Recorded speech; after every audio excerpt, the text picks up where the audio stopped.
What's up guys, Rogue9 here, and this is the last video in my little series covering all of the updates coming to Rainbow Six Siege with Year 5 Season 1 Operation Void Edge. I've already covered all of the operator and weapon balancing in the last two videos on my channel, and today the focus will be on gameplay changes. Oh, and the Ela recoil nerf will be covered here too, since that was only recently added in as a little emergency response to a significant jump in Ela's performance after the buff to her Scorpion. The first update is a long-awaited godsend to any and all Rainbow Six players, especially those who've been dealing with the frustrations of Siege's flawed debris system for over 4 years now.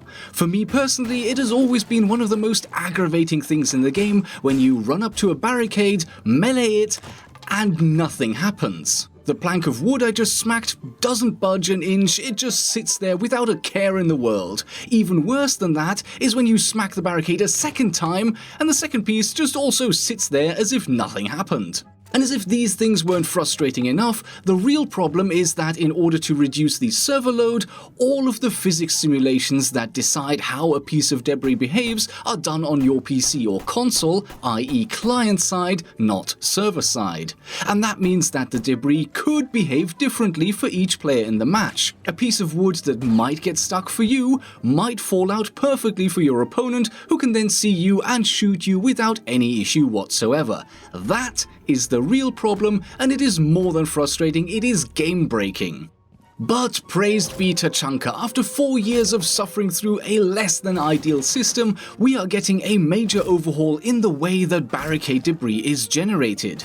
Instead of the planks breaking out in large chunks, the piece will now splinter instead, which allows the debris to fall away consistently without obstructing the view of any of the players in the match. The physics calculations driving this behavior are still run on each client rather than on the server, but with this new method, there is virtually no chance of annoying pieces getting stuck and obstructing your view. Now, the debris doesn't disappear completely, especially if a door or window was opened up all the way, since that would have a tactical implication in the game. Like, for instance, if Valkyrie opens up a window to throw out a camera and she then seals it up again, with no debris at all, it might be virtually impossible for the attackers to see where a barricade was opened in the past, and so to avoid any issues there will always still be enough debris left over, but now in a way that will be very unlikely to cause any issues with the player's vision being blocked. You could call this update long overdue, but it's coming very soon, and that's all that matters. A great player comfort change, and hopefully one of many more to come during Year 5 and 6. A nice little set of player comfort changes that many players have been asking for a long time are the ones for prep phase droning. In the very early days of Rainbow Six Siege, drone spawns used to be set according to the spawn location chosen by the attacker. This has the huge advantage that you can control from where you start scouting the map during the prep phase, but it also had the downside of potentially informing the defenders about where the attackers were going to spawn. The choice was made to randomize drone spawn locations, and that's how it's been basically for the entire lifespan of the game now, but no more. Things have changed a lot since back then. Defenders can no longer run out during the prep phase, and many of the real spawn peaks have been removed. And by real spawn peaks, I mean places where you could get a view onto the area where the attacker models appear at the beginning of the action phase, and you could just wait for the character models to spawn in and then shoot them before they were even able to move. Yeah, people forget, but there used to be a lot of crazy stuff going on in this game, especially in the pre-release alpha and beta stages. And with all of that stuff under control nowadays, drones will once again spawn in on the side of the building where you have chosen your character spawn as attacker, and while this will make it much easier to scout out the map for both new players and highly experienced teams, it does still come with a bit of a risk if you consistently stick with your initial spawn location, because it can still let the defenders know where you will be coming from. So my advice is to make sure that you switch to a different spawn location during the prep phase, at least every now and then, to make sure that you don't become too predictable. Having to remember to choose a new character spawn during the prep phase all the time could become a bit tedious, but this system will do for now. Something I would maybe prefer to see in future, and something that could be especially useful for advanced players, is picking 2 separate spawn locations before the round starts. First you pick your drone spawn, then you pick your operator spawn. It will be up to you then to decide if you want these to be on the same side or different. It would also work well in well-organized teams where you might want to drone in from different directions but want to spawn together. The possibility of choosing both spawns independently would just remove the need to have to reselect your spawn during the prep phase itself. So, I don't know, maybe it's not as big of a deal as it feels right now, but to me a system with two choices feels as if it could be a bit more convenient. But besides the drone spawn locations, starting in Operation Void Edge, you will now also have the option of enabling a setting in the menu that will allow you to stay in your drone at the end of the prep phase. I love this change and I've been advocating for it for quite a while. Being forced out of the drone at the beginning of the action phase could be pretty inconvenient, especially when you are being chased by a defender and you'd almost managed to save your drone, but no, now your character spawns and by the time you get back onto your smartphone, yeah, your drone is gone. From a tactical perspective, this made no sense at all, and I believe the reason for why this forced switching was introduced in the first place was a minor cosmetic inconvenience.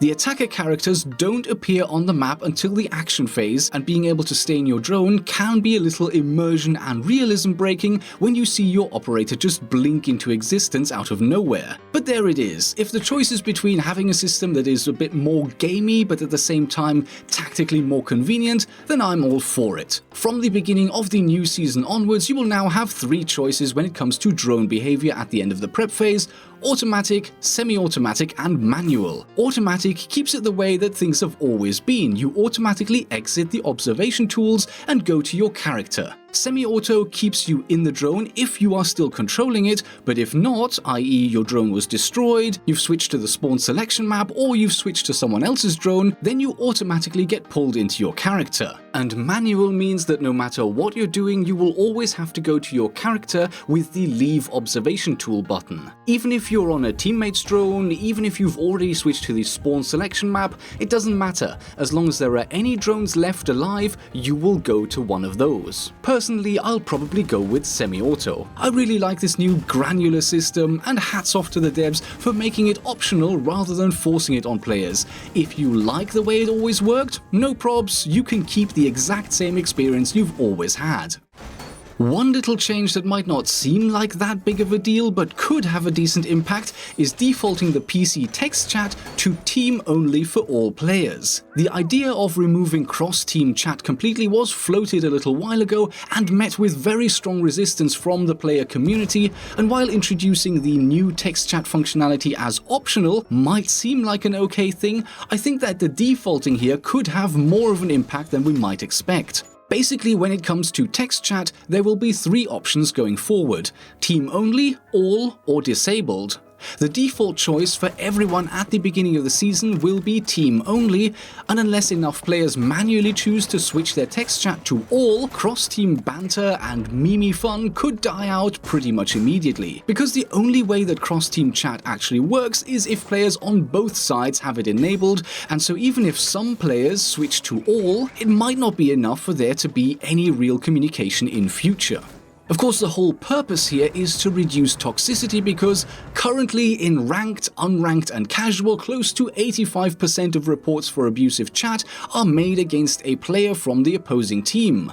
But as Bikini Body pointed out quite pertinently, 100% of toxicity comes from other players, and so we might as well just switch the game over to T-Hunt solo only. Bam! 100% of toxicity instantly removed. The whole 85% of abusive chat statistic is pretty meaningless overall. The real question is, what percentage of cross-chat messages are abusive versus not abusive? 20%? 15? 8? I don't know, I have no clue, and Ubisoft won't tell us either. But rant over.